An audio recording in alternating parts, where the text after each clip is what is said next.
शिवाजी महाराजांचा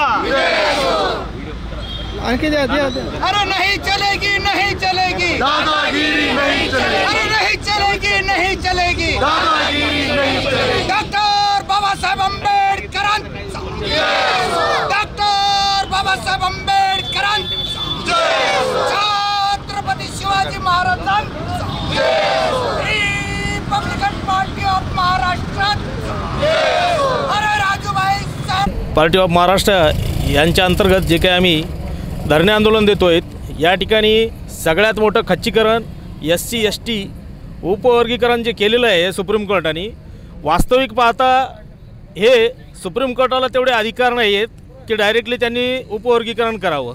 याबाबत त्यांनी पुनर्याचिका दाखल आतापर्यंत कोणी केली नाही त्यांच्याकडे, म्हणून त्यांनी पुनर्विचारसुद्धा केलेला नाही सुप्रीम कोर्टात। तिसरी महत्त्वाची गोष्ट जी आहे, जे काही आपण बघतोय नोकऱ्याचं जे काही खच्चीकरण व्हायला लागलं आहे, खाजगीकरण व्हायला लागलं आहे, सरासरी रेशो जर बघितलं आपण तर पूर्ण कुठल्याही डिपार्टमेंटमध्ये शासकीय डिपार्टमेंटमध्ये जर तुम्ही सरासरी पाहिली पर्सेंटेज जर पाहिलं तर सगळ्यात जास्त हे दुसऱ्यांचे SC ST त्यामध्ये किती आहेत, खूप बोटावर मोजू शकतो आपण, एवढे पदाधिकारी आहेत फक्त आपले। बाकी पूर्ण हे मनमार्जीपणा जो चाललेला आहे सरकारचा, या संदर्भामध्ये आपण पूर्ण रस्त्यावर जनतेने उतरायला पाहिजे, हे सगळे डावपेच यांचे हाणून पाडायला पाहिजे।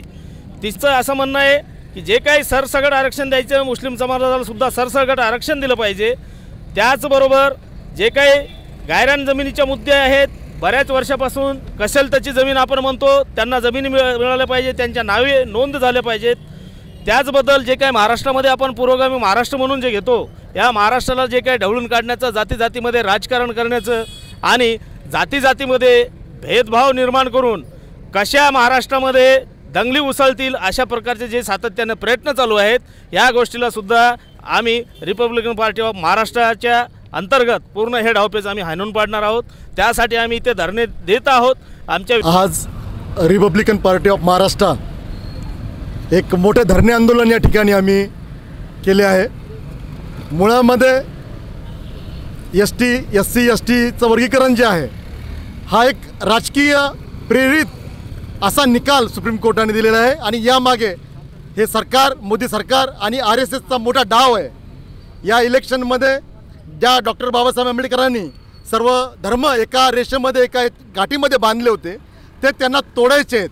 संविधान सिर्फ अगर रुक रहा है ना तो बाबा साहब के संविधान की वजह से।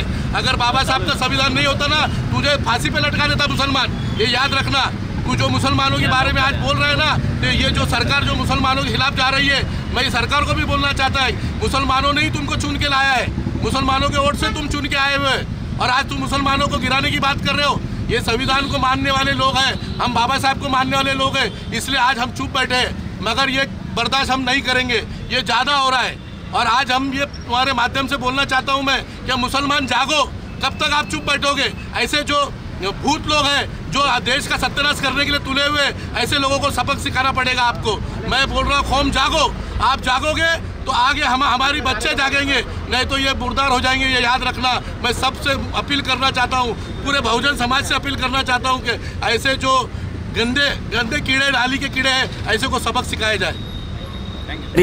सुप्रीम कोर्टाच्या 7 न्यायाधीशांच्या कमिटीने SC आणि STच्या आरक्षणाच्या संदर्भाने त्यांचं उपवर्गीकरण करण्याच्या हेतूने जे जजमेंट दिलं, ते जजमेंट जे आहे तर ते भारतीय संविधानाच्या समानतेचा जे मूळ गाभा आहे त्याला छेद देणार आहे। त्याच्यामध्ये इक्वॅलिटी बिफोर लॉ जे 14 जे कलम आहे, जे समानता सांगतं, तर वर्गीकरण जर एखाद्या याच्या तुम्हाला वर्गाचं करायचं असेल तर ते एका वर्गाचं आपल्याला करता येत नाही। सगळ्यांना त्याच्यामध्ये आरक्षणाचं वर्गीकरण जर करायचं असेल तर तुम्हाला सगळ्यांचं करावं लागेल। आणि सुप्रीम कोर्ट जे आहे तर हे पॉलिसी मॅटर आहे। पॉलिसी मॅटरमध्ये कायदा करण्याचा अधिकार हा संसदेला असतो। सुप्रीम कोर्टाने याच्यामध्ये जो हस्तक्षेप केलेला आहे, त्याच्यामध्ये जे जजेस बसलेले आहेत ते कोलेजियम सिस्टीममधून बसलेले जजेस आहेत, जे मागच्या दारानं आलेले आहेत। त्याच्यामुळे ते संघदक्ष असल्या कारणानं भारतीय जनता पार्टी असेल किंवा RSSच्या फेवरेबल ते निर्णय घेणारे आहेत। भारतीय संविधानाचे जे कलम आहे त्याच्यामध्ये 15(4) आणि 16(4) यामध्ये SC आणि STच्या बाबतीमध्ये सकारात्मक निर्णय घेण्याची संविधानात्मक तरतूद आहे, त्याला अफर्मेटिव्ह ॲक्शन म्हणतात। आणि दुसरा महत्त्वाचा मुद्दा जो आला की यामध्ये क्रिमिलेअर जे आहे, तर क्रिमिलेअरमध्ये त्यांनी जो मूळ तत्व आहे घटनेचं, त्याला त्याच्यामध्ये हरताळ फासलं आहे. कारण आरक्षण जो आहे तो काही दारिद्र्य निर्मूलनाचा प्रकार नाही. क्रिमिलेअर आतापर्यंत OBCला होतं, आता SC आणि STला जर ते क्रिमिलेअर लावलं तर त्याच्यामध्ये अल्टिमेटली जे आरक्षण आहे ते आर्थिक स्थितीवरती येऊन थांबतं. ह्या सगळ्या ज्या गोष्टी घडत आहेत याच्यामध्ये RSS आणि भारतीय जनता पार्टी हे एकत्रित मिळून या समाजामध्ये डिस्क्रिमिनेशन तयार करण्याचं काम करीत आहेत. त्याच्यामुळं याच्यामध्ये आंबेडकरी चळवळीच्या वतीने आज राजूभाऊ साबळे यांच्या नेतृत्वात जे काही आंदोलन होत आहे यामध्ये आमची मूळ मागणी अशी राहील की राष्ट्रपती जे आहेत त्यांना याच्यामध्ये हस्तक्षेप करण्याचा अधिकार आहे. राष्ट्रपतीने याच्यामध्ये हस्तक्षेप करावं आणि तो जो निर्णय आहे तो रिकॉल करावा. एकंदरीत कालचा जो विषय मातंग बांधवांच्या संदर्भाने जो झाला की ते त्यांच्या फेवरमध्ये आलेले आहेत, परंतु महाराष्ट्र राज्यामध्ये जे 13% रिझर्वेशन दिलं जातं 59 जातीला, ते रिझर्वेशन समान तत्वावरती आधारलेलं आहे. त्याच्यामध्ये बौद्धांची ज्या प्रगतीचं जे कारण आहे त्याच्यामध्ये बौद्धांनी जे आहेत कर्मकांड नाकारले आहेत, हिंदू धर्म नाकारलेला आहे, शिक्षण घेतलेलं आहे आणि मेहनतीच्या बळावरती ते इथपर्यंत आलेले आहे. ते 13% रिझर्वेशनमध्ये कोणी किती रिझर्वेशन घ्यावं याला मर्यादा नाही. जर तुम्ही शिकाल सवराल पुढे याल तर ते सगळ्यांना समान बाबासाहेबांनी घटनादत्त अधिकार दिलेले आहेत. त्यामुळे मातंग बांधवांनी संघाच्या या ज्या कूटनीतीला बळी पडू नये आणि जो आपण एकत्रित आतापर्यंत वावरत होतो त्याच्यामध्ये कुठलाही भेदभाव निर्माण न करता आपण एकत्रितपणे राहायला पाहिजे. जर तुम्ही संघाच्या नादी लागलात तर येणाऱ्या काळामध्ये तुम्हाला मोठ्या दुष्परिणामाला या ठिकाणी सामोरं जावं लागेल. ST SCच्या वर्गीकरणाच्या बाबतीमध्ये येणाऱ्या काळामध्ये जर सकारात्मक निर्णय होऊन ते जजमेंट जर रिकॉल झालं नाही तर महाराष्ट्रामध्ये याच्यापेक्षाही मोठे तीव्र आंदोलन या ठिकाणी उभारण्यात येतील.